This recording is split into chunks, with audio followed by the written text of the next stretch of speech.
Eu não sei se você teve a mesma experiência que eu, mas quando eu estava na escola, na época de adolescência, 30 anos atrás aproximadamente, estudando história, estudando sobre os governos brasileiros e precisamente, especificamente sobre a ditadura militar, eu aprendi muito sobre censura, que o governo censurava.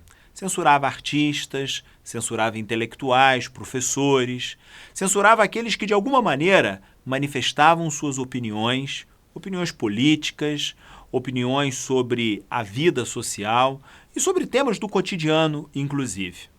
Eu aprendi, na minha adolescência, aprendi na escola, aprendi nos livros, livros de história e livros da vida de uma maneira geral, de reflexão sobre o nosso cotidiano, que censura é um problema.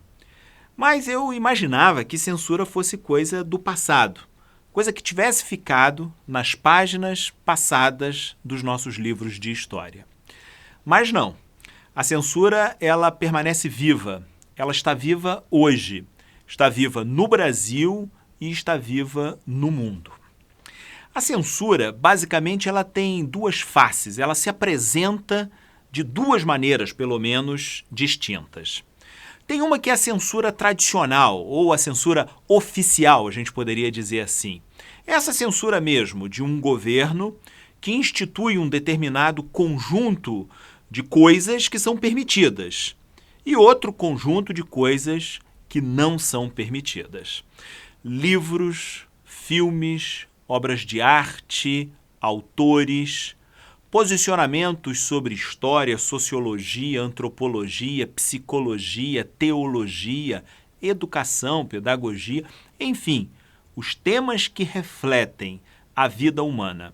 Algumas perspectivas, alguns pontos de vista são possíveis, outros são indesejáveis, são perseguidos.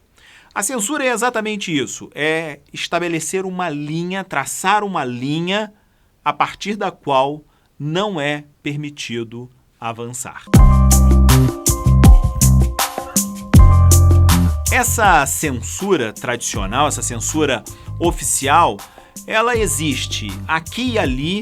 Nós temos visto por parte de alguns governos municipais, estaduais, vez por outra por parte do próprio governo federal, e não apenas no presente.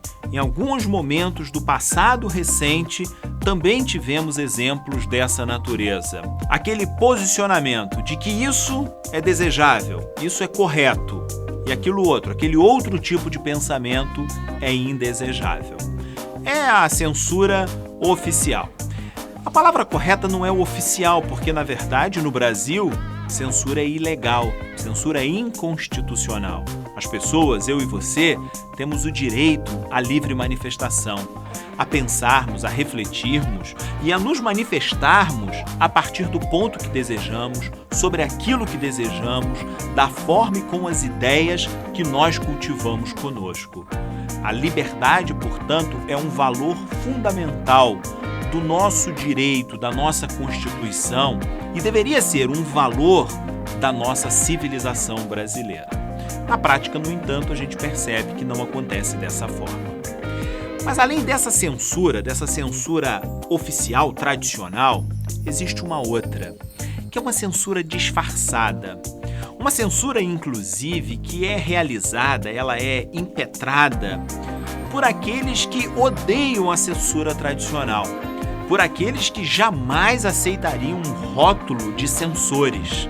São pessoas descoladas, pessoas modernas, pessoas que pensam pensamentos avançados, pessoas que têm ideias muito arrojadas, pessoas que falam sobre arte, sobre estética, falam sobre releituras, sobre contextos diferenciados, falam sobre novas abordagens, leem autores de vanguarda, gostam do cinema que questiona a realidade.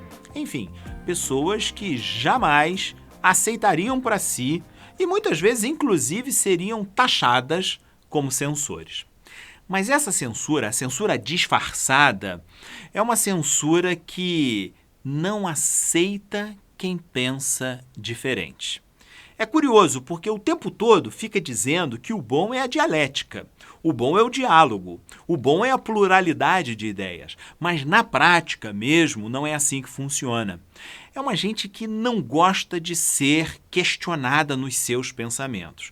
E, em geral, quando há o debate das ideias, esse tipo de censor, esse censor disfarçado, ele não debate as ideias, ele não questiona os pensamentos, ele vai nos autores, ele vai nas pessoas, ele vai em quem está falando, por que está falando, com que prerrogativas fala, de qual é o seu lugar de fala, que é uma expressão bastante utilizada ultimamente. Essa censura disfarçada é uma censura que, no fundo, odeia o diálogo. Ela gosta daquele tipo de diálogo que, na verdade, é um bate e volta. Um diálogo que apenas reforça ideias que já existem nele. Ou seja, conversar com quem pensa os mesmos pensamentos que eu penso. Isso, no fundo, não é diálogo. Isso, no fundo, é um monólogo que tem um eco do outro lado.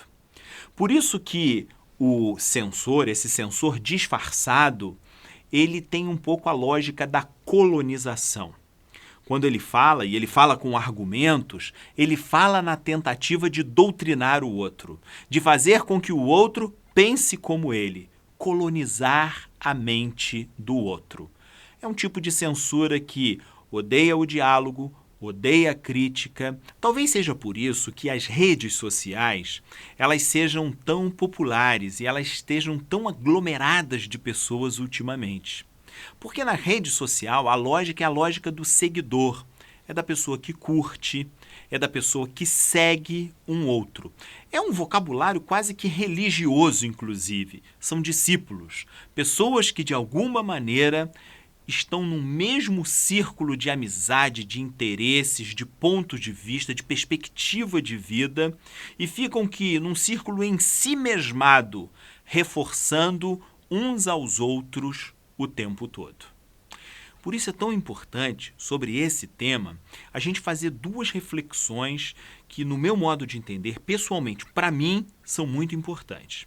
A primeira delas é olhar para fora, olhar na direção dos governos, olhar na direção das instituições, dos partidos políticos, das universidades, das escolas, das igrejas, das religiões, da família. Olhar, enfim, para os círculos que nós convivemos e nos perguntarmos onde está a nossa liberdade e onde estão os sinais da censura.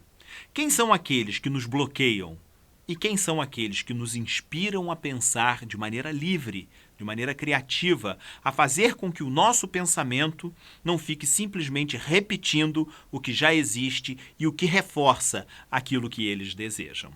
Isso é importante, olhar para fora. Mas olhar para dentro de nós também e nos perguntarmos em que medida nós não reproduzirmos a lógica dos censores oficiais e dos censores disfarçados. Em que medida nós olhamos e ouvimos e discutimos com aqueles que estão perto de nós e não desejamos que eles pensem como nós. E aí fechamos a cara, não gostamos daquela opinião e usamos os argumentos mais diferentes. Mas você não pode pensar assim, nesse contexto, nesse momento, não é prudente que seja assim ou que seja assado. É importante olhar para fora e olhar para dentro. É isso. Esses dois movimentos nos ajudam a perceber quem nós somos, com quem nós convivemos e onde nós estamos. A censura existe e, por incrível que pareça, ela não está fora de nós, como um sujeito que deseja nos oprimir. Às vezes a censura mora dentro de nós mesmos e faz com que nós nos autocensuremos e nos persigamos o tempo todo para pensar dentro de uma cartilha que nós julgamos que seja a melhor cartilha. Não nos damos sequer o direito, a liberdade de escolher, de pensar, de ousar, de correr o risco, às vezes, de apostar em pensamentos, em ideias, em modos de agir e de pensar que não são exatamente aqueles que tradicionalmente nós fazemos ao longo do tempo. Isso vale para quem pensa sempre de um jeito e pode, quem sabe, ousar pensar diferente, mas vale também para gente que está acostumado o tempo todo a fazer novas reflexões e parar um pouco e pensar e olhar na direção do outro e se perguntar o pensamento dele, qual é o valor dele, por que ele pensa dessa forma, por que ele está dizendo o que diz. Isso, guardadas as devidas proporções, é quase que uma forma de empatia, mas o gesto de alguém que considera o pensamento do outro, além de entender e perceber os porquês do pensamento dele ser daquela forma e de ele agir em decorrência desse pensamento, dessa ou daquela maneira, o pensamento de quem considera, a postura de quem leva em consideração e respeita o pensamento do outro. Eu, quando comecei a estudar na escola, imaginei que censura fosse uma coisa do passado. Com o passar do tempo, eu estou descobrindo que a censura existe hoje. Existe entre eu e você, existe aqui nessa rede social, existe nos lugares que nós habitamos, existe dentro de nós. Por isso é importante a vigilância, o alerta, sempre contra qualquer tipo de censura e sempre a favor da plena liberdade.